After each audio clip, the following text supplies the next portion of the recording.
Una pala y una idea cambiaron el mapa de Estados Unidos. Hace más de 100 años, un agricultor cavó, elevó su cosecha a mano y convenció a los ingenieros del tren para que hicieran una parada junto a su granja. Esa parada atrajo comerciantes, familias y pronto nació un pueblo.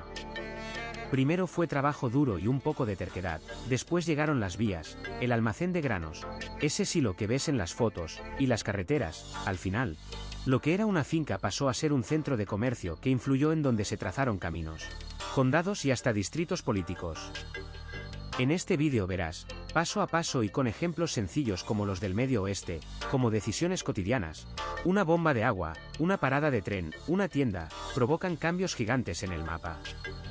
Te mostraré la cronología clara, el problema, la solución del agricultor, las consecuencias inmediatas y las lecciones prácticas que aún sirven hoy, y alguna anécdota con humor, porque no todo fue trabajo serio. Quédate para entender cómo una acción local puede reordenar un país. El agricultor y su semilla de cambio. Durante el siglo XX un agricultor de Iowa decidió que la semilla que sembraba podía mejorarse y no se conformó con el lote que había heredado de su padre. Ese hombre, Henry Aguayace, combinó plantas para crear semillas híbridas más fuertes y fundó una empresa para producirlas a escala. La idea fue simple en su explicación: cruzar dos líneas de maíz para obtener plantas que rindieran más y resistieran mejor problemas comunes, como plagas o sequías leves. Al principio fueron pruebas en parcelas pequeñas, luego los vecinos vieron los resultados y empezaron a copiar, como cuando uno prueba una receta y todos la piden en la cena familiar.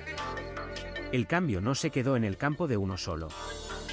Al adoptar esas semillas muchos agricultores empezaron a sacar más cosecha por cada hectárea, y eso transformó lo que se cultiva en amplias zonas del país. El Corn Belt, esa franja del Medio Oeste que incluye estados como Iowa, Illinois y Nebraska, vio como el maíz dejaba de ser una planta más entre otras para convertirse en el cultivo dominante. Los granos empezaron a moverse en mayores volúmenes hacia silos y puertos, y el mapa económico de la agricultura se reordenó. Pueblos crecieron alrededor de elevadores de grano y algunos pequeños predios se consolidaron en explotaciones más grandes. Las consecuencias prácticas son fáciles de ver en el día a día de un agricultor moderno. Ya no se trata solo de sembrar y esperar, hoy se compra semilla certificada cada temporada. Se comparan variedades en parcelas de prueba y se registran rendimientos para decidir qué conviene sembrarla próxima vez. Por ejemplo, en una jornada de campo un agricultor puede ver dos surcos contiguos, el de la semilla antigua y el de la híbrida. La diferencia salta a la vista. Algunos festejan el aumento de producción, otros lamentan la pérdida de la semilla propia que se iba guardando generación tras generación. Y hay humor en eso, antes los secretos de la abuela eran recetas, ahora también incluyen la mezcla de dos líneas de maíz.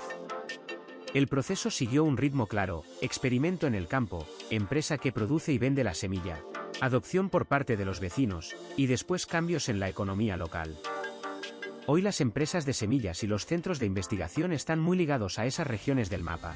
Y la práctica cotidiana, como las demostraciones en ferias agrícolas o las recomendaciones de los agentes de extensión, sigue impulsando la adopción de nuevas variedades. Al final, una sola semilla, cuidadosamente seleccionada y multiplicada, tuvo el poder de reorientar qué se cultiva, cómo se organiza la tierra y dónde se concentran las infraestructuras agrícolas. Y todo porque un agricultor pensó que valía la pena probar algo distinto. No es magia, es trabajo, ciencia sencilla y un poco de picardía rural. De arado a mapa, una transformación inesperada. El diseño de la mayor parte del mapa rural de Estados Unidos tiene una base muy práctica: parcelas y líneas rectas que facilitan medir, vender y cultivar la tierra. Ese sistema de parcelación creó una cuadrícula que muchos agricultores adoptaron sin pensarlo demasiado. Las cercas, los caminos y las acequias siguieron esas líneas y, con el tiempo, se convirtieron en rasgos permanentes de los mapas oficiales. Los planos catastrales y los mapas de propiedad recogen esas decisiones sencillas: dónde va una valla, dónde termina un campo. En la vida real, un agricultor que decide trasladar un lindero o donar un trozo de terreno para un camino está cambiando lo que aparecerá en el mapa del condado. Algunos agricultores no se limitaron al cultivo, trazaron pueblos, vendieron lotes y ofrecieron tierra para estaciones de tren o escuelas. Cuando un propietario rural dona o vende parcelas para una estación, la línea del ferrocarril determina luego dónde crecerá el pueblo y qué rutas aparecerán en mapas posteriores. Pequeños actos personales, como marcar el centro de la comunidad con una plaza o ceder suelo para un tribunal, acaban fijándose en mapas y documentos públicos. Es simple, si un agricultor pinta un plano y lo presenta al ayuntamiento, ese plano puede convertirse en la huella oficial de una localidad. El manejo del agua es otro ejemplo en el que agricultores, actuando en colectivo o individualmente, cambiaron el dibujo del territorio. Campesinos que organizaron distritos de riego o reclamaron canales influyeron en la creación de embalses y canales que ahora figuran en los mapas hidrográficos. Asimismo, el drenaje de humedales para ganar terreno de cultivo y la construcción de diques o terraplenes han modificado ríos y lagunas. Mapas viejos y mapas nuevos a veces parecen pertenecer a dos planetas distintos. No fue con un arado gigante, pero una zanja bien situada puede borrar un charco y obligar a cartógrafos a rehacer sus capas. Hoy la transformación sigue, aunque con más tecnología y menos sudor bajo el sol. Los agricultores usan GPS, drones y mapas de precisión para trazar parcelas y registrar datos de suelo. Esa información termina en bases de datos públicas y privadas que alimentan mapas modernos. Programas de conservación impulsados por los mismos campesinos, plantación de franjas de árboles para el viento, restauración de riberas, cambian la imagen de uso del suelo que ven los planificadores y los mapas digitales. Al final, el cambio en el mapa no siempre es obra de un solo héroe con bigote. Suele ser el resultado de decisiones cotidianas, un lindero movido, un canal cavado, un lote donado. Y si alguien piensa que un agricultor no puede ser cartógrafo, que recuerde que la mejor cartografía empezó con un palo, una cuerda y muchas ganas de saber dónde acaban las cosas. Ingenio en el campo, innovaciones que movieron fronteras. John Deere fabricó un arado de acero que pudo cortar la densa pradera sin romperse. Y ese invento sencillo cambió la posibilidad de cultivar en tierras que antes se consideraban inabordables. Antes, los arados de madera o hierro se desgastaban con la tierra pegajosa. El arado de acero resbalaba mejor y permitió abrir surcos más profundos sin tanto esfuerzo. Esto no solo facilitó labrar el suelo, sino que también hizo viable que familias y comunidades plantaran en grandes extensiones donde antes predominaba la hierba nativa. La cosecha también dejó de depender únicamente de manos y bestias cuando llegaron la segadora mecánica y las cosechadoras combinadas. Inventos como la segadora de McCormick redujeron semanas de trabajo humano a horas de máquina, y con eso las granjas pudieron crecer sin multiplicar la fuerza de trabajo. Al mismo tiempo, el alambre de púas, perfeccionado por inventores como Joseph Glidden, transformó el paisaje. Los pastos abiertos se cercaron y así se definieron parcelas privadas con límites claros. Fin del pastoreo nómada, parcelas ordenadas. Fue un cambio tan grande que el ganado dejó de hacer turismo por campos ajenos. En las zonas secas, molinos de viento y pozos profundos pusieron agua donde no la había. Y los sistemas de riego llevaron la agricultura a lugares antes imposibles. Los famosos círculos verdes que se ven desde los satélites son ejemplo de cómo pivotes de riego hacen eficiente el uso del agua en grandes hectáreas. A la par, técnicas sencillas como arar siguiendo la curva del terreno o dejar parte de la tierra en barbecho ayudaron a conservar la humedad. Son soluciones prácticas, no complicadas. En pocas palabras, aprendieron a ahorrar cada gota y cada grano. La máquina que reemplazó a los bueyes fue el tractor, con modelos como el Fordson que popularizaron la mecanización en muchos campos. La potencia del motor permitió arar, sembrar y transportar a una escala mucho mayor. Además, mejoras en las semillas, por ejemplo, híbridos más resistentes, y el uso controlado de fertilizantes aumentaron la productividad sin que fuera necesario inventar fórmulas mágicas. Hoy, cosas como el laboreo mínimo o la siembra directa muestran que la innovación también puede ser conservar y no solo producir más. Sí, a veces la mejor invención es tocar menos la tierra. Ahora la tecnología de precisión ayuda a optimizar todos esos avances tradicionales. Los tractores se guían con satélites, y drones y sensores permiten saber exactamente qué necesita cada surco. Eso reduce desperdicio y mejora la rentabilidad. En la práctica eso significa menos fertilizante aplicado donde no hace falta, riego justo donde la planta lo pide y detección temprana de problemas. La mezcla de soluciones antiguas y nuevas es lo que movió fronteras agrícolas, ingenio práctico, herramientas que funcionaron en el campo y la voluntad de adaptarlas a cada paisaje. Y si alguien cree que todo esto se hizo sin barro en las botas, miente. La innovación en el campo siempre huele a tierra. Agua, riego y redes, como se redibujó el territorio. El acceso al agua dictó dónde sería posible cultivar y dónde no. Ese mapa de posibilidades se convirtió pronto en un mapa real de pueblos, carreteras y mercados. Grandes formaciones subterráneas como el acuífero Ogallala actuaron como una enorme esponja que permitía bombear agua donde la lluvia no alcanzaba. Y valles como el de California se transformaron gracias a redes de presas, embalses y canales que trajeron hielo derretido de las montañas a tierras áridas. Las aguas del río Colorado, desviadas y repartidas, alimentaron no solo fincas sino ciudades. Y así la geografía agrícola se reorganizó en torno a conductos y compuertas. Un toque de ironía, donde antes el desierto marcaba el límite, ahora hay campos verdes que lucen como manchas de pintura en un lienzo seco. Las tecnologías y la infraestructura cambiaron la apariencia del territorio. Sistemas de riego por aspersión con pivotes centrales crearon círculos perfectos que se ven desde satélites. El efecto visual es casi artístico y rara vez accidental. Canales largos y túneles cortaron montañas para llevar agua, y la construcción de distritos de riego agrupó a agricultores para operar bombas y pagar obras comunes.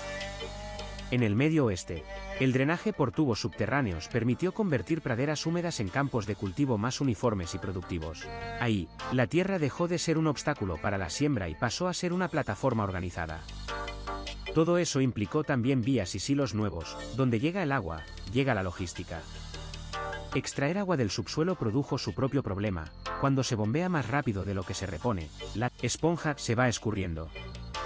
En algunos lugares el suelo comenzó a hundirse por el exceso de bombeo, un fenómeno llamado subsidencia, que además de dañar infraestructuras reduce la capacidad de almacenamiento natural.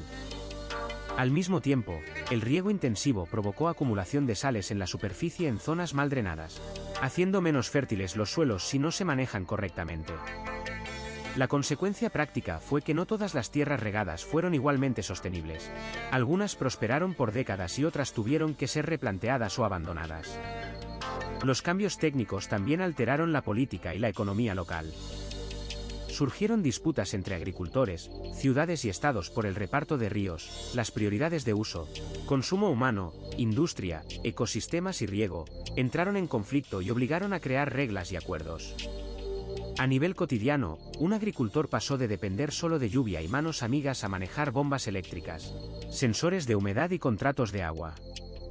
Hoy muchos usan medidores y satélites para optimizar cada gota y evitar desperdicio. Hay quien mira la humedad del suelo con una app mientras toma café. El resultado sobre el mapa fue claro.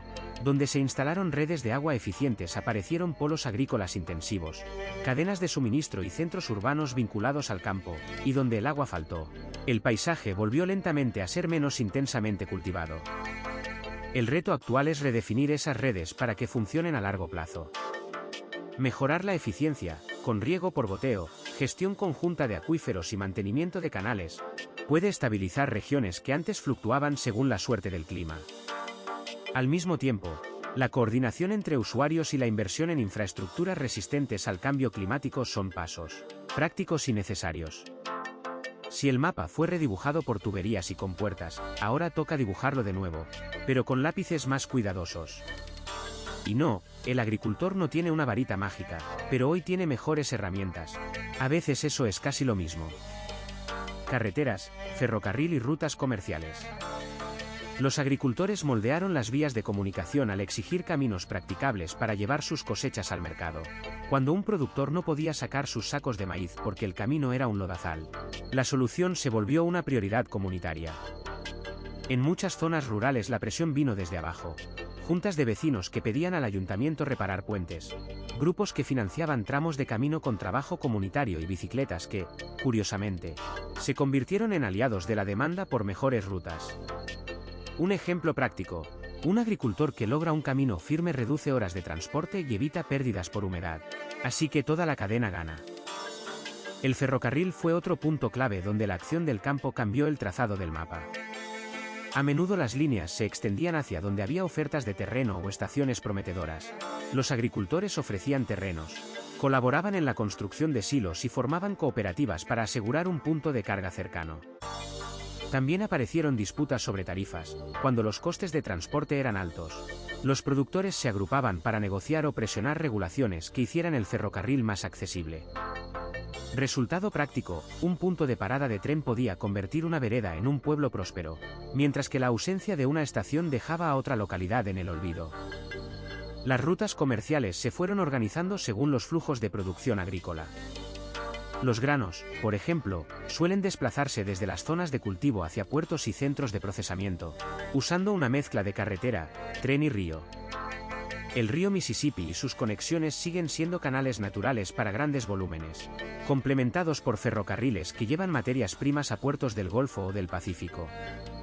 Hoy en día las decisiones de un grupo de agricultores, elegir un terminal u otro, invertir en una planta de almacenamiento local, pueden redirigir camiones y trenes, cambiando patrones de tráfico y hasta la prioridad de mantenimiento de ciertas rutas. En la práctica actual, la influencia del agricultor sigue siendo relevante. Mantener caminos rurales en buen estado evita costos logísticos altos y fomenta la competitividad.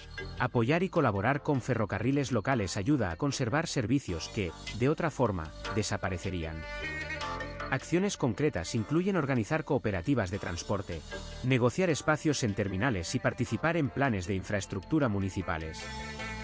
Y sí, a nadie le amarga un buen asfalto, que además de ahorrar tiempo, ahorra zapatos embarrados y malas caras en la cosecha. Política en la hoz, influencia sobre leyes y territorios. Los reclamos de los agricultores impulsaron leyes sobre la propiedad de la tierra que cambiaron quién podía ocupar amplias zonas del país y cómo se organizaban los territorios.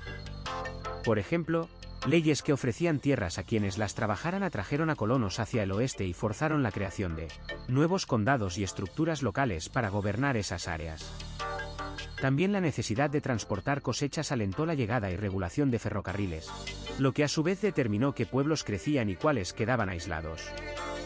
Un caso concreto, las reparticiones de tierra y las aperturas de terrenos hicieron que ciertas áreas se poblaran de forma rápida, transformando mapas de densidad poblacional, a la larga, las fronteras administrativas dentro de los estados. Cuando los precios y las prácticas comerciales se volvieron difíciles para los pequeños agricultores, surgieron organizaciones que presionaron por cambios legales. Los granjeros se unieron en cooperativas y asociaciones para negociar mejores tarifas de transporte y almacenamiento. Gracias a eso, varios estados crearon comisiones reguladoras de ferrocarril y normas sobre elevadores de grano. Estas acciones no solo protegieron cosechas, sino que orientaron la infraestructura, silos, vías y mercados aparecen donde hay apoyo legal y económico. En lugares donde los agricultores lograron imponer tarifas más justas, los pueblos agrícolas prosperaron. Donde no, la gente emigró. Resultado, el mapa económico y humano del país se reconfiguró según decisiones legales impulsadas por la hoz, o sea, por quienes trabajan la tierra. Más adelante, políticas públicas enfocadas en conservación y manejo del agua cambiaron el uso del suelo a gran escala.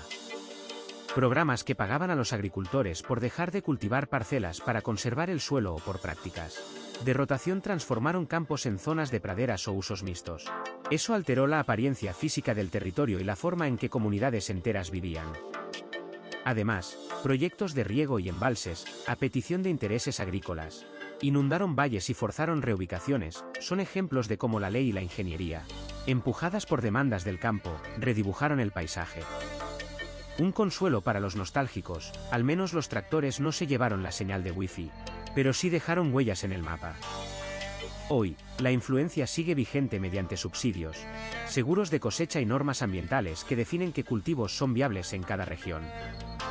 Las políticas que incentivan maíz o algodón por encima de otros cultivos mantienen extensas áreas dedicadas a monocultivos, mientras que cambios en las reglas de agua o en los mercados hacen que terrenos agrícolas sean vendidos para desarrollo urbano o conservación. En la práctica, eso quiere decir que leyes y decisiones políticas dictan si un condado sigue siendo agrícola o se convierte en suburbio, y como la política rural suele combinar intereses locales y nacionales. El dibujo final del mapa resulta de muchas negociaciones, no de una sola cosecha. Un giro irónico, el agricultor que quería solo un mejor precio terminó, sin imaginarlo, trazando líneas en el atlas. Migración rural, pueblos que crecieron y desaparecieron. La migración desde el campo hacia otros lugares cambió quién vive en cada rincón del país y dejó pueblos que un día tuvieron tiendas, escuela y iglesia, y hoy apenas muestran cimientos entre la hierba. Al principio muchos pueblos rurales crecieron porque llegaba el tren. Una estación significaba acceso a mercados para el trigo, la leche o el algodón, Y con eso venían comerciantes, panaderías y una barbería. Cuando el tren se fue o las rutas principales cambiaron, la economía local perdió su hilo y poco a poco, la vida cotidiana se mudó a ciudades más grandes. Es una historia sencilla, la conexión con el mercado decide si un pueblo prospera o se encoge. El Dust Bowl es un ejemplo claro de cómo una crisis ambiental puede forzar migraciones masivas desde zonas agrícolas hacia lugares como los valles agrícolas de California. Familias completas se trasladaron buscando trabajo y mejor clima, y muchas comunidades rurales quedaron con menos gente para mantener escuelas y negocios. John Steinbeck lo describió en La uva de la ira, que puso rostro literario a esa ola de migración. Otro ejemplo distinto pero real, Pitcher, Oklahoma, que fue evacuado por contaminación de minas y terminó perdiendo su estatus de ciudad. Lo que comenzó como un asentamiento próspero por un recurso se convirtió en un lugar inhabitado por razones de salud pública. Y luego está Centralia, Pensilvania, donde un incendio subterráneo minero dejó el pueblo casi vacío. La gente se fue porque vivir allí se volvió peligroso. En tiempos más recientes la mecanización y la consolidación agrícola aceleraron el éxodo. Una cosechadora moderna hace el trabajo que antes requería decenas de manos. Y muchas pequeñas granjas fueron compradas por operaciones más grandes. Esto explica por qué se cerraron escuelas rurales. Sin niños suficientes no tiene sentido mantener un edificio abierto. Además, cuando una carretera nueva evita el centro del pueblo, los viajeros dejan de parar a comprar pan o a llenar el tanque. Sin clientes, la gasolinera cierra. Es fácil verlo en mapas demográficos, condados que pierden población rural mientras áreas urbanas siguen creciendo. Las consecuencias son prácticas y humanas.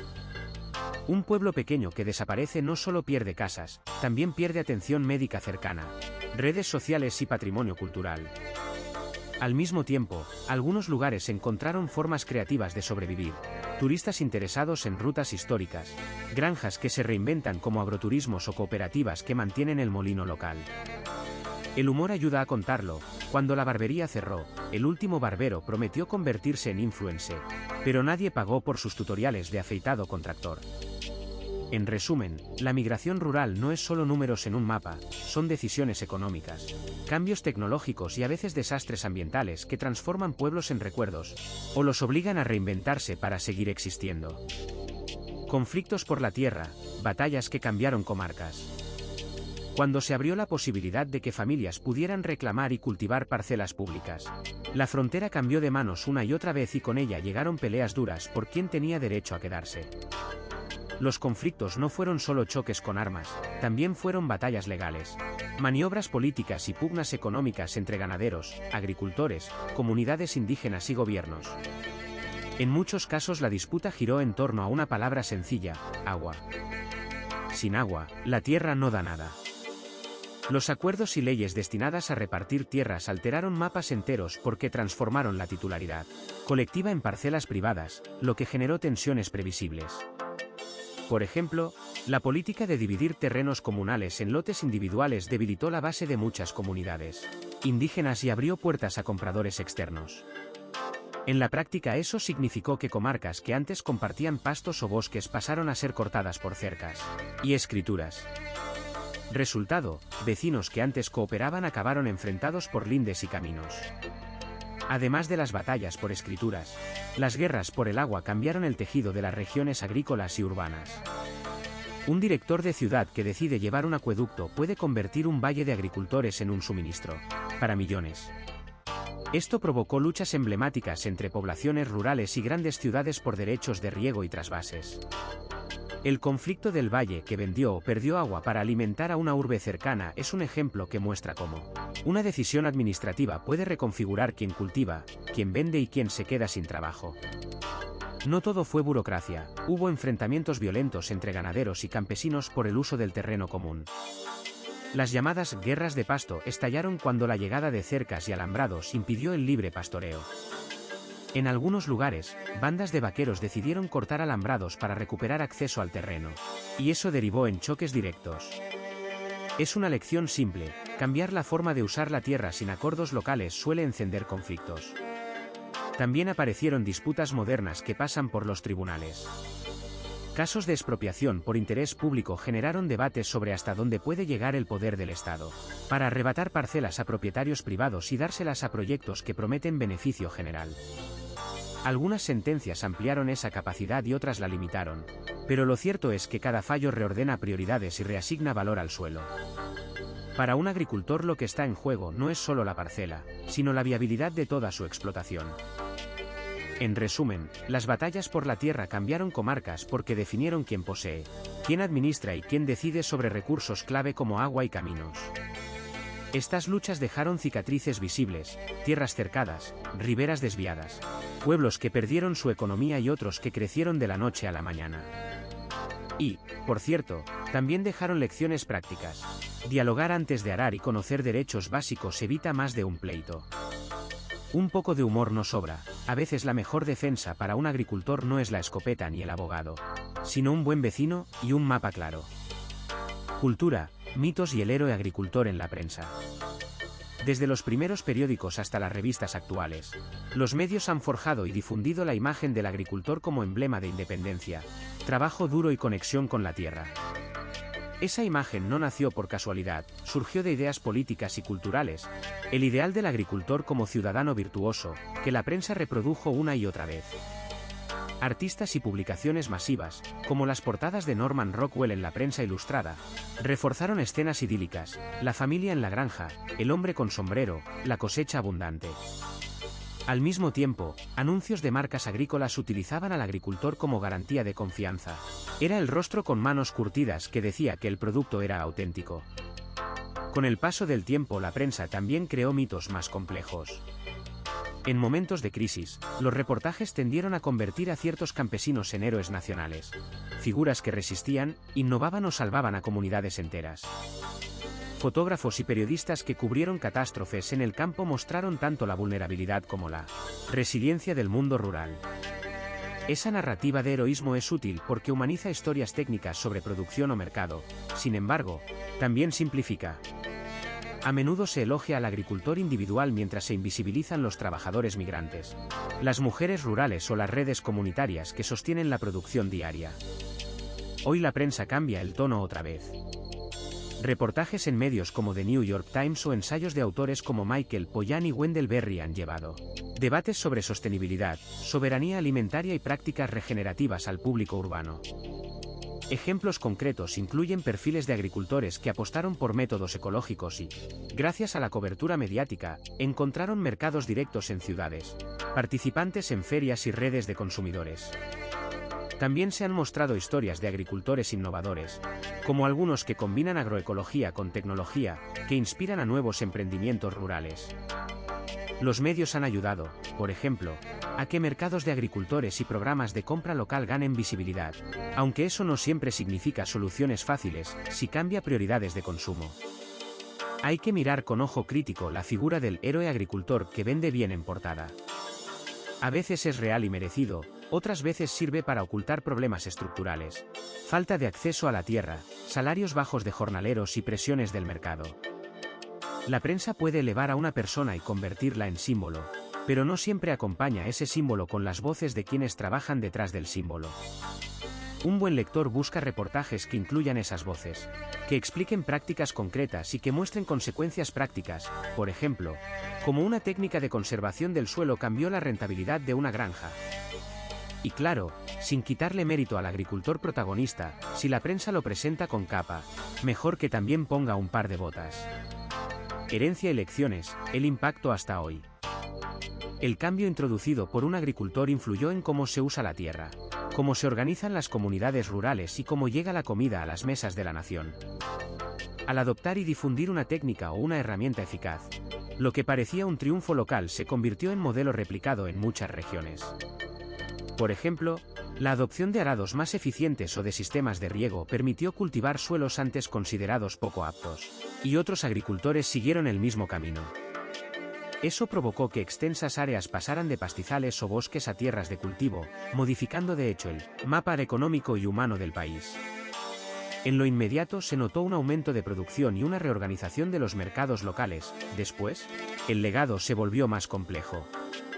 Mucha gente se mudó a zonas donde había trabajo agrícola, y en otras áreas la mecanización redujo la necesidad de mano de obra, lo que empujó a familias a buscar empleo en ciudades. Además, la concentración de parcelas y la aparición de explotaciones más grandes cambiaron la propiedad de la tierra. Un agricultor pionero puede, sin proponérselo, abrir la puerta a fenómenos como la especialización de cultivos y la creación de cadenas de suministro que antes no existían. Las lecciones prácticas que perduran son claras y aplicables hoy. Primero, las innovaciones sencillas, bien diseñadas y accesibles a otros productores se diseminan rápido. Por eso la difusión de buenas prácticas importa tanto como la invención misma. Segundo, avanzar sin atender la salud del suelo o el agua trae problemas nuevos. Prácticas como la rotación de cultivos, cubrir el suelo con coberturas vegetales y evitar la erosión son enseñanzas que vienen de experiencias pasadas, y siguen siendo útiles.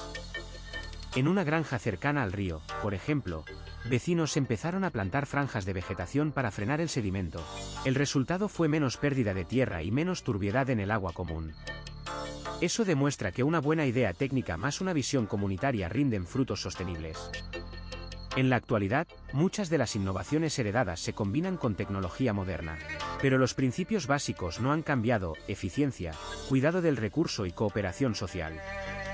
Hoy los tractores incorporan controles que antes parecían ciencia ficción, pero la decisión de cuándo sembrar o cuánto reservar para la conservación sigue siendo humana. Además, la manera en que una sola práctica transformadora generó demandas de infraestructura, buenas carreteras, silos, mercados, ilustra cómo la agricultura no es un mundo aislado. Influye en políticas públicas y en inversión privada. Y sí, a veces el progreso hizo que un pueblo prosperara y que otro quedara vacío. La lección es gestionar cambios pensando en la comunidad y no solo en el rendimiento. Finalmente hay una enseñanza ética y práctica que conviene retener: la responsabilidad de quien innova. Si una mejora técnica reduce costos pero acelera la degradación ambiental o concentra la tierra en pocas manos, el beneficio inicial se vuelve discutible. Por eso hoy se valora la experimentación compartida, las cooperativas y las iniciativas locales que privilegian a pequeños productores. Un ejemplo cotidiano: cuando agricultores se organizan para comprar insumos al por mayor o para invertir en un sistema de riego comunal, todos ganan más estabilidad. Con un toque de humor, puede decirse que cambiar el mapa es fácil, lo difícil es hacerlo sin dejar un desastre por detrás. Al final, la historia muestra que un solo agricultor, con una idea sencilla y mucha terquedad, pudo cambiar cómo se usan las tierras, dónde se asientan las personas y cómo circulan los productos en varias regiones de Estados Unidos. Resumiendo, primero probó su técnica en su propia parcela, luego los vecinos la copiaron. Después llegaron los comerciantes y las vías de transporte, y finalmente surgieron nuevos mercados, gobiernos locales adaptados y hasta cambios en los mapas económicos. Un ejemplo real: pequeños granjeros del Medio Oeste que adoptaron métodos distintos hicieron crecer pueblos y estaciones de tren, donde antes había solo campo abierto. Otro ejemplo: sistemas de riego y almacenamiento que permitieron cultivar en zonas antes improductivas y atraer familias enteras. Si alguna vez comiste maíz fresco, manejaste por una carretera entre campos verdes o fuiste a una feria agrícola, estás viendo el legado de esas decisiones prácticas. Todo empezó con una pala, un sombrero y mucha cabezonería. A veces las grandes transformaciones vienen de gestos muy cotidianos, y sí, el sombrero ayudó a la imagen. Si te gustó esta historia, dale like, comparte y suscríbete. Cuéntanos en los comentarios si conoces a alguien cuya idea cambió su comunidad. En el próximo vídeo veremos a otra persona olvidada cuya propuesta simple transformó una ciudad entera. Te va a sorprender.